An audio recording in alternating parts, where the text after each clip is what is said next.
Mr. Rigiji, tafadhali tuketi chini. Asante.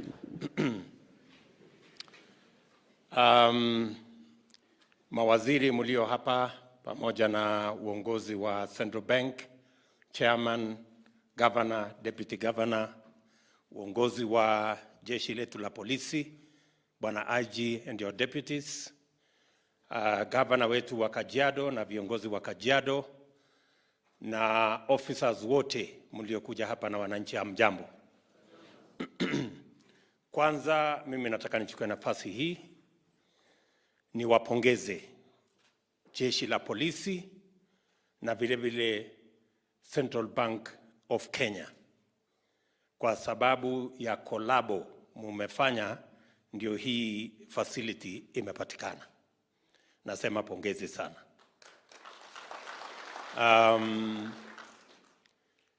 In my other life, when I was an assistant minister at the office of the president a while ago,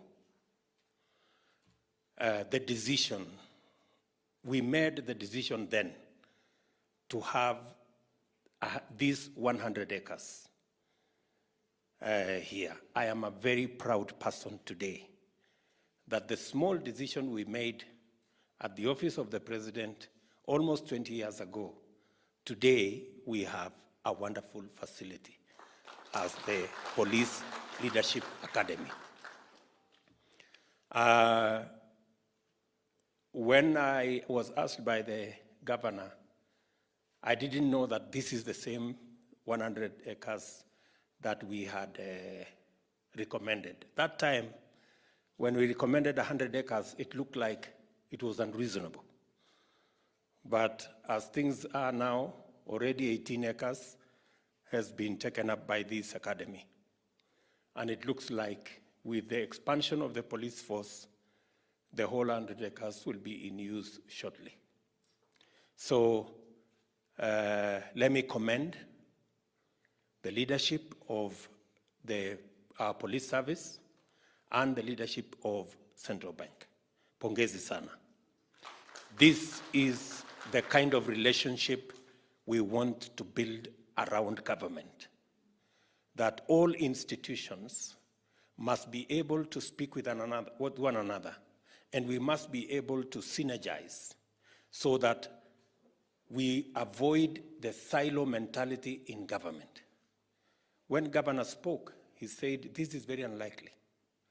But now we want this not to be the exception, we want this to be the norm.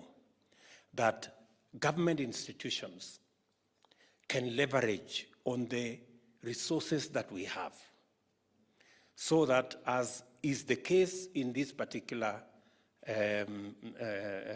case, the Central Bank has used land for the police in industrial area to build housing for officers serving in Central Bank, and in return, they have come to build this leadership facility for the police. That is the kind of collaboration, that is the kind of synergy that must be the hallmark of government, that we can work together for the benefit not of any one person or any one institution, for the greater good of the people of Kenya. So again, I think here we have an opportunity in government to avoid unnecessary siloing in government. In fact, we have instances where government institutions take each other to court because of the failure to recognize and understand that we are one government, we are serving one people, and we must be able to build the network, the understanding for us to share the resources we have, and for us to use the resources we have for the greater good of the people of Kenya, not any one institution on its own. So wale wengine, na mimi ninajua, nilikuwa Nyandarua juzi, kona moja ya serikali imepeleka kona ingine ya serikali kotini, na wamekwamisha project karibu miaka 10. Wale wote katika serikali yetu ya Kenya ambao wamepelekana kotini wajifunze kutokana na hii collaboration tumeona kati ya Central Bank na jeshi yetu ya polisi, ya kwamba tunaweza kushirikiana na tunaweza kuongea pamoja, tuweze kutumia ile resources tuko nayo kwa manufaa ya the different institutions that we serve, but also for the greater good of the government of Kenya. Secondly, I also want to commend our police force. This Leadership Institute is a very important institution as we look into a professional police service. It is our intention, and the administration that runs the government of Kenya today, it is our intention to professionalize our security sector, more specifically, our police and our prison officers. It is our intention.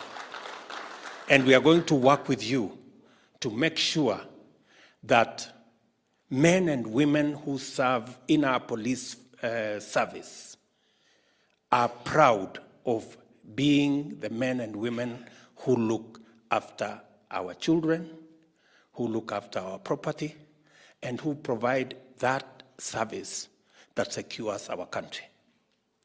And for that to be the case, we must deploy sufficient resources, we must train our men and women properly, the recruitment, the training, the promotion, and the entire terms of service must reflect the critical service that our policemen and women provide for our country.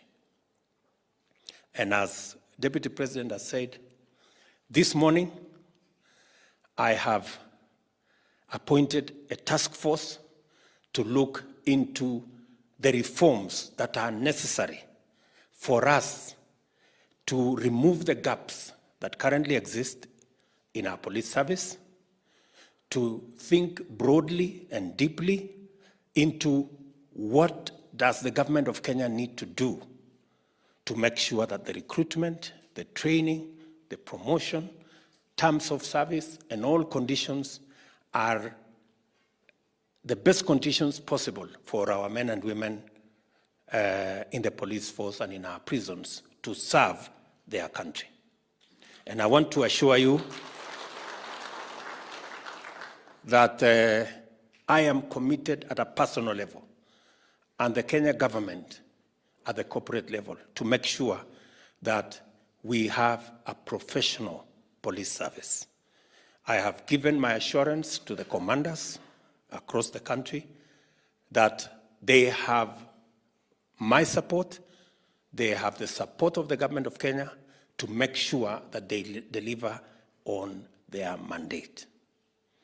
And as has been said, we are a country governed by the rule of law. We are a constitutional democracy. And we want to build institutions, whether it is the judiciary, whether it is independent institutions like our police service, whether it is parliament.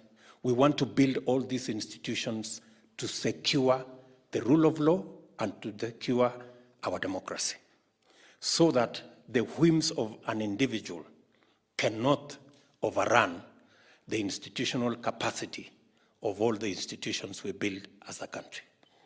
That is the way into the future. I have been very clear to all our men in uniform.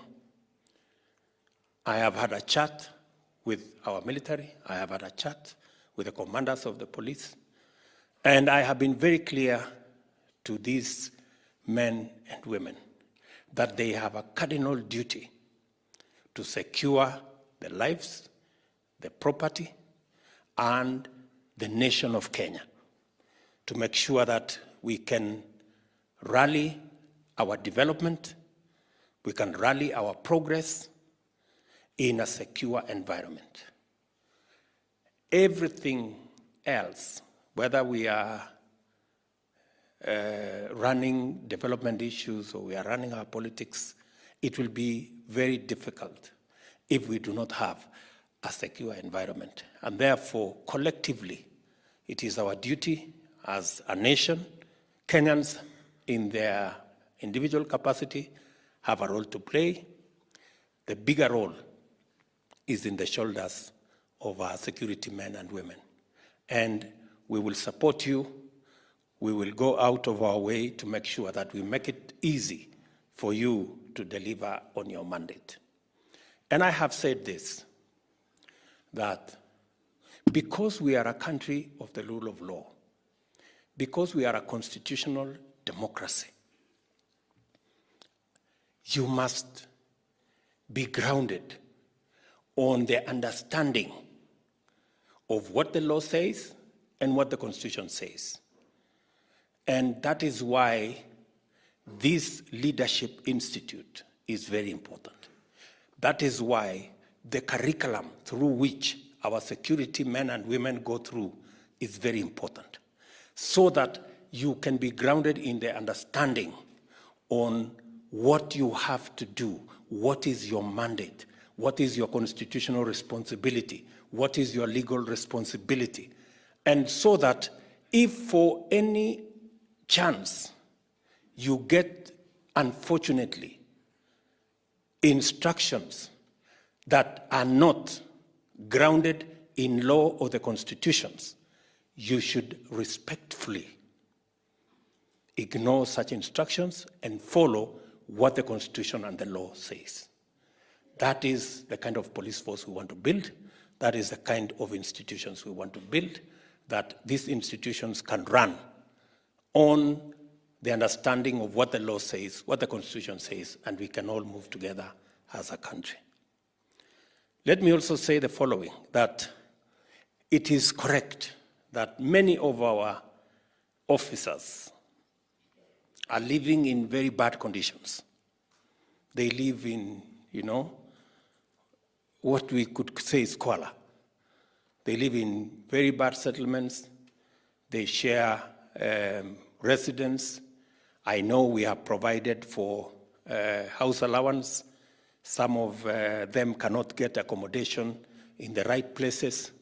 And therefore, I have also instructed the Ministry of Housing to include provision for housing for all our security men and women as we do our affordable housing plan.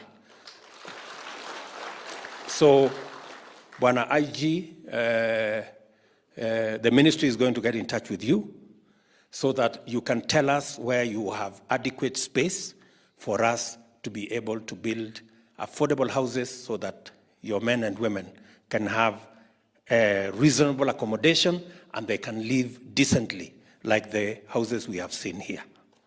Si namna hiyo? So tutapangana na nyinyi tuhakikishe ya kwamba officers wetu wa polisi, wa prisons, wa jeshi, wote tumewaunganisha katika mpango wetu wa kuwapangia mahali pazuri pa kuishi, na tunajua ile pesa mnapatiwa ya house allowance saa zingine haiwezi kukodesha nyumba mahali ambapo inatoshana na officers wetu. Wanaishi mahali si pazuri, wanahatarisha maisha yao, wanahatarisha mambo ya arms ambazo tuko nazo. So we will work together in that manner. And let me also say as we go into the future that we also need to depoliticize. And we've said this with my deputy, we don't need the assistance of the police in managing our politics. Siasa sisi tuko na watu wengi wa kutusaidia na siasa. Tuko na activists wengi, tuko na lobby groups mingi, tuko na pressure group mingi, na watu wengi wa kupiga makelele. Tunataka polisi washughulike na mambo ya usalama ya Wakenya wote bila kujali ni wa mrengo gani wa kisiasa. Sisi siasa na vyama ni mambo ambayo yako katika katiba ya Kenya. So all our policemen and women provide security across Kenya for all citizens of our republic, bila ya kujali ni wa chama hii, dini ile, kabila hiyo, ama misingi ingine yoyote. Nyinyi ni kazi yenu ni kuhakikisha kwamba Wakenya wote, bila ya kujali yale mambo mengine yote, wanapata usalama yao, familia zao, watoto wao, biashara zao, maisha yao, mali yao. Every Kenyan must be secured. Mambo hii ya siasa tutangangana na wale tuko nao kwa siasa. Hiyo sisi ndio mafundi wa huko. Tutajua ya vile ya kunyoroshana na wao huko. Nyinyi ufundi yenu ni ya usalama. So mtusaidie hapo kwa usalama. Hii ingine we don't need your help. Hii ingine tutangangana na wale wako kwa kiwanja hiyo. So nataka tena niseme pongezi kwenu watu wa Central Bank na vile vile kwa jeshi la polisi kwa kuunganisha mawazo yenu na kusababisha akademi hii ya uongozi wa polisi ijengwe. Tunatarajia ya kwamba katika ile task force ambayo nimeweka this morning, all the ideas will come through and we can be able to end up with a product that is going to assist our men in uniform, the police men and women of Kenya, to get the necessary attention that they need so that they can provide the constitutional mandate that is assigned to them in a professional and in the best manner that they can. So sitaki kusema kuzidi hapo kwa sababu bado tuko na shughuli ingine huko Ngong ya kupanda miti. Bwana IG, nataka ni kuombe kwa heshima kubwa hawa officers wako waongee na hao vizuri, wanisaidie katika hii mpango ya kupanda miti. Tafadhali. Kila officer akijipanga hapo atusaidie kupanda miti, itakuwa mzuri. Kwa sababu hii climate change inatusumbua. Na tusipofanya kitu, hii dunia itazidi na kuharibika. So we have to come together and see what we can do as a nation. So asanteni sana na washukuru sana kwa kunisikiza, na I wish each and every one of you the very best. Merry Christmas, Happy New Year. Tutakutana pale mbele tukishughulika na ujenzi wa taifa. Asanteni sana. God bless you.